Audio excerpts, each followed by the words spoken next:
All right, today we're jumping into a really important piece of the Australian immigration puzzle. It's the dependent child visa, the subclass 445. If you're in the middle of a partner visa application and you're wondering how to get your child here with you, then you're going to want to pay close attention. Let's get right into it. So picture this. You've lodged your permanent partner visa. That's a huge step. But now you're in the waiting game, and we all know that can take a while. And while you're waiting, this massive question pops up. What about my child? How do they join me and actually stay with me in Australia while everything's up in the air? Well, that's exactly where this visa comes into play. Honestly, the best way to think about the subclass 445 is as a temporary bridge for your child. It's what connects their life right now to your family's future here in Australia. Yeah, this visa is that bridge. It gives your child the legal status to be with you, which gives you both some much-needed stability while the main application is being processed. It's not the final destination, no, but it is the absolutely essential link that gets your whole family there together. So what is it officially?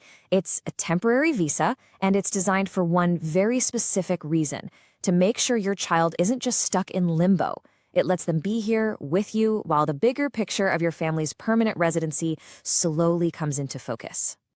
Okay, and now for the really interesting part. What does this temporary bridge actually allow your child to do? Because it's about so much more than just waiting around. It's about letting your child actually start their life in Australia. Once they have this visa, your child can legally live in Australia until your permanent visa gets sorted. That means they can start building a life here, you know? They can work, they can study, and they can travel in and out of the country without any issues. Plus, they might even be eligible for free English classes to help them settle in faster. And this is a big one. This visa unlocks the path to healthcare. As soon as you take that next crucial step, adding your child to your permanent application, they can enroll in Medicare.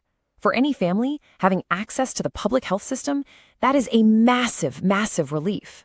Of course, we've got to talk about the financial side of things. There's always a cost. So let's break it down so you know exactly what to expect and can get everything planned out.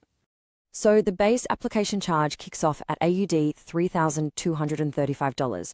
This is that standard government fee you'll pay right up front to the Department of Home Affairs when you first lodge the application for your child.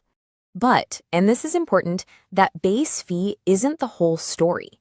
You've also got a budget for other expenses. Things like extra charges if you have other kids applying, plus the usual costs for health exams, police checks, and biometrics.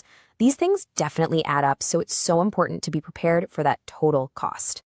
Okay, let's switch gears and look at the application journey itself. What does the timeline actually look like, and what can you do to make sure it's as smooth and quick as possible? The process itself is pretty clear. After you lodge the application, you should get an acknowledgement that they've received it within about a month. From there, it goes into the processing queue. Now, the final wait time can really vary, so your best bet is to always check the department's website for the most current estimates. Now, nobody wants delays, right? The government is very, very clear about what slows things down. To keep things moving, you just need to focus on these three things. Fill out the application form perfectly, include every single document they ask for, and this one is critical, pay the correct fee from the get-go. And they are not kidding about that last point. I mean, this quote from the Department of Home Affairs says it all. If you pay the wrong amount, it doesn't just delay your application, it stops it dead in its tracks. They simply will not process it. Full stop. So let's say everything goes well and the visa is granted. Awesome. But now a whole new set of responsibilities kicks in.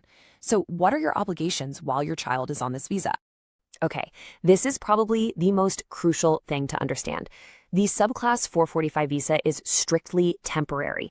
It ends the very moment a decision is made on your permanent visa. And listen to this, it cannot be extended. That is why it's a bridge, not a permanent home. Taking that next step is literally the only way for your child to stay in Australia long term. The main conditions are pretty straightforward. Your child has to enter Australia by the date on their grant letter, and of course, they have to obey all Australian laws. But that last point, that's the non-negotiable one. The entire reason this visa exists is to set up that next critical step. Whew, we've covered a lot of ground, haven't we? From what the visa is, to the costs, to the conditions. So now, let's just boil it all down into a final, super simple action plan. This is it. This is what this whole thing is about. It comes down to two steps. Step 1, Get the Subclass 445 visa granted for your child. Step 2. The absolute moment you get that grant notice in your hands, you must immediately apply to add your child to your permanent partner visa. Don't wait a week. Don't think about it. This is the action that secures their entire future.